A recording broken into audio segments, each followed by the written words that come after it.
Hey guys, welcome to our final episode of the Holiday Helper series for this year. And when thinking about it, I thought, you know what? New Year's Eve is coming up, and if you're going to be having a cocktail party, you might need to know how to stock a bar.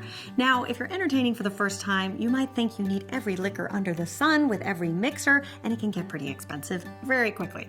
I'm here to tell you that you do not. Remember, you're not running a restaurant, you're just having a cocktail party. So you can get away with just a few of the basics, and if you follow my plan, you'll be able to create at least 16 different drink combinations, and that should be enough to satisfy really any guest. So my first bit of advice when you're entertaining is find a place to set up a bar that's outside the kitchen. It can be really hard when you're trying to prep the food if you have a lot of people around trying to get drinks ready. So we have this chest of drawers at our house that works really well for a bar because there's a good amount of surface area and it's also high up, which makes it great if you have little ones running around. They're not going to grab the glasses. So I usually start with a basket tray and put it in the center, and this is going to hold all of my bottles and drinks. And when it comes to hard alcohol, I usually boil it down to 3 different kinds. I'll do a vodka, a gin, and scotch. I find during the holiday, these 3 will get you through. And then I'll always have a bottle of red wine and a bottle of white wine. Now when it comes to the ice bucket, here's a tip. This is something I picked up when working in a lot of restaurants, which is take the ice bucket, put some ice in it, but then also fill it with some cold water. Icy cold water will chill down a bottle quicker than just plain ice. If you are putting this on a piece of furniture, I do recommend a trivet because a lot of times that ice bucket will sweat and you don't want to end up with a big mark around your table. And then you need to have a few mixers on hand. So this time of year, I always like to have some cranberry juice because it works really well with the vodka and the gin, and it also looks so festive too. And then I'll also buy some tonic waters and club soda.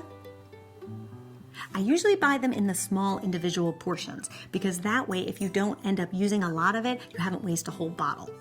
And then I'll also serve something bubbly, either some champagne or some sparkling wine like Prosecco. And then to go with the sparkling wine or the white wine, I also have a little bottle of either a creme de framboise or a creme de cassis, and that way you can make a kir or a kir royale.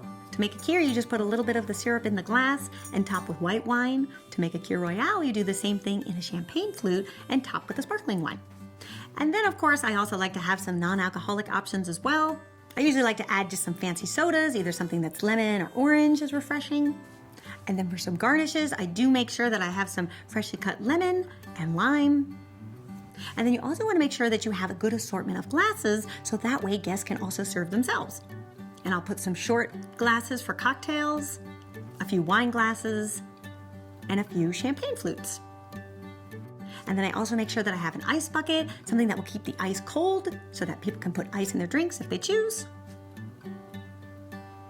Now this may not look like a lot of options, but I'm telling you, if you follow this plan, you can create 16 different drinks. And they are as follows: a vodka tonic, a vodka soda, a vodka and cranberry, a cranberry and soda with lime, a gin and tonic, a gin and soda, a scotch and soda, a glass of Prosecco, a kir royale, a glass of red wine, a glass of white wine, a club soda and lime, a club soda and lemon, a lemon soda, or an orange soda.